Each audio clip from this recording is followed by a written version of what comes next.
Hello friends, welcome in our channel. बहुत बहुत स्वागत है आपका हमारे चैनल में। हिस्ट्री के बारे में कल पढ़ रहे थे, उसमें हमने प्राक इतिहास के बारे में थोड़ा थोड़ा जिक्र किया था कि कैसे कैसे प्राक इतिहास की शुरुआत हुई, उसके टाइप्स कौन कौन से हैं या किन किन भागों में उसको क्लासिफाइड या वर्गीकृत किया गया है। तो ये हमने कुछ किया था, उसी का एक पार्ट हमने देखा था। तो सबसे पहला जो वर्गीकरण है वो पूरा पाषाण काल के रूप में देखने को मिला हमें। तो पूरा पाषाण काल के बारे में ये वीडियो बेसिकली रहने वाली है।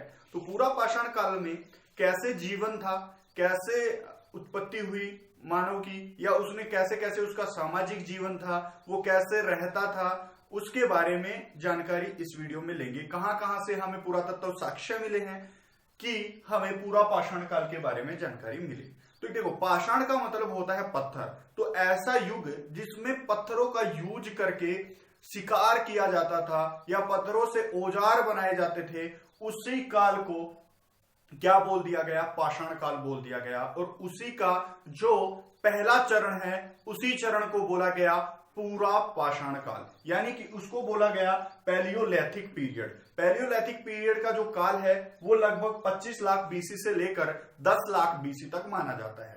ठीक है, अब लक्षण कैसे रहे होंगे? लक्षण का मतलब उनका जो जीवन था वो कैसा रहा होगा, कैसे कैसे निर्भर रहा होगा, वो पशुपालन करते थे क्या, वो अनाज खाते थे क्या, इन चीजों पर डिपेंड करते हैं। अगर वो शिकार करते थे क्या? देखो, लक्षण क्या है? आखेटक, आखेटक यानी कि वो पशुओं का क्या करते थे? शिकार करते थे, और शिकार करके ही उनको मारकर वो कच्चा ही खा जाते थे। देखो, कच्चा खाने का मतलब क्या है? कच्चा तो खाते थे। दूसरा जो ऑप्शन है पशुपालन, क्या पूरा पाषाण काल में पशुपालन रहा होगा? देखो, यहां पर मैंने आपको पहले ही बात बताई कि वो शिकार करके अपना जीवन व्यापन करते थे, यानी कि कच्चा ही उनको खा जाते थे। तो अब पशुपालन का कोई भी साक्ष्य हमें पूरा पाषाण काल में देखने को नहीं मिलता है, यानी कि ऐसा कोई साक्ष्य नहीं मिला है खुदाई के दौरान जिसमें ये मिले कि जो ये पीरियड है 25 लाख बीसी से लेकर 10 लाख बीसी के बीच में, इसका कोई ऐसा साक्ष्य नहीं मिला है जो पशुपालन से मिलता जुलता हो। अभी देखो, ये शिकार करते थे, उसको कच्चा ही खा जाते थे। ये क्या पशु प्रेमी रहे होंगे? बिल्कुल नहीं, ये पशुओं के दुश्मन थे, इसलिए ये पशुपालन नहीं करते थे। तो ये ऑप्शन यहां पर क्या होता है? नहीं करते थे पशुपालन। तीसरा ऑप्शन, आग के जानकार थे। सीधा क्वेश्चन आ जाता है, क्या पूरा पाषाण काल में मानव आग से परिचित था या परिचित नहीं था? ये क्वेश्चन सीधा सीधा आ सकता है। देखो, वो आग से परिचित जरूर थे, लेकिन उनको उसका उपयोग नहीं पता था। क्या नहीं पता था? आग का उपयोग नहीं पता था।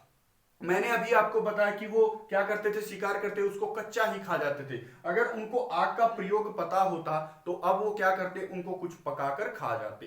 ठीक है, तो आग का प्रयोग नहीं पता था, लेकिन आग की जानकारी उनको जरूर थी। अगला देख लेते हैं, वो खाद्य संग्रह करते थे। खाद्य को संग्रह करते, इकट्ठा करके रखते, और उसी खाद्यान्न सामग्री को वो खा लेते बाद के टाइम में। ठीक है, औजार देख लेते हैं।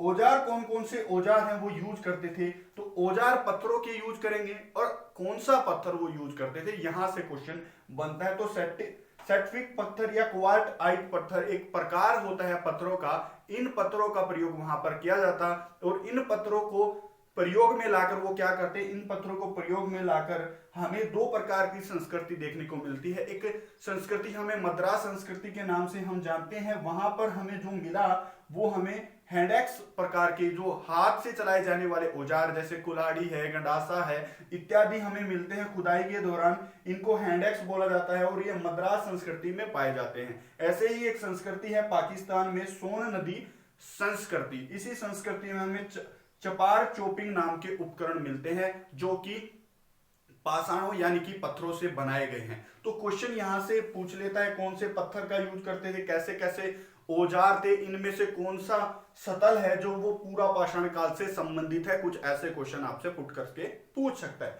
अब देखो, सतल की बात करेंगे। मैंने कल आपको बताया था कि प्राक इतिहास का जनकदाता ब्रोसफुट को कहा जाता है। उनका एक मित्र होता है, और उस मित्र का नाम होता है किंग। मैंने कल भी आपको बताया था कि ब्रूसफुट जो है वो पल्लवपुरम तमिलनाडु में जाकर एक औजार खोजते हैं। उन्हें प्राक इतिहास का जनक बोला जाता है। उन्हीं का एक मित्र होता है किंग, और किंग चला जाता है अतीरम पक्कम। अतीरम पक्कम एक जगह तमिलनाडु में पड़ती है दोस्तों, और वहीं चला जाता है, वहीं एक औजार की खोज करता है। वो किंग करता है, किंग नाम का एक आदमी। तो अतीरम पक्कम कहां से रिलेटेड है, कौन से काल से रिलेटेड है, तो पूरा पाषाण काल से रिलेटेड है।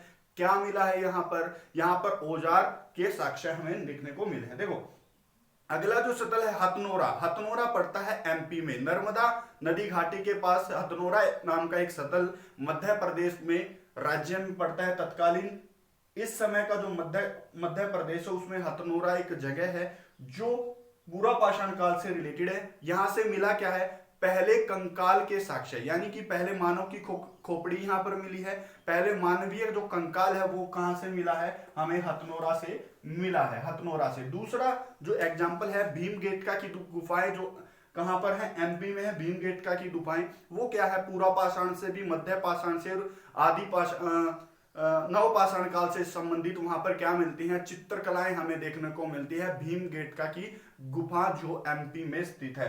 तो एक जगह और है मिर्जापुर, मिर्जापुर में एक जगह पड़ती है बेलन नदी घाटी। बेलन नदी घाटी में हमें क्या मिला है, बेलन नदी घाटी में हमें एक प्रतिमा मिली है, प्रतिमा मिली है, वो किसकी, एक मूर्ति मिली है, मात्र देवी की प्रतिमा हमें देखने को मिलती है, जो पूरा पाषाण काल से रिलेटेड है। देखो पूरा पाषाण काल का सारा जो क्वेश्चन थे, कौन सा हथियार कहां से मिला, कौन कौन से सतल संबंधित है, क्या क्या उनके लक्षण हैं, ये मैंने आज आपके साथ डिस्कस किया।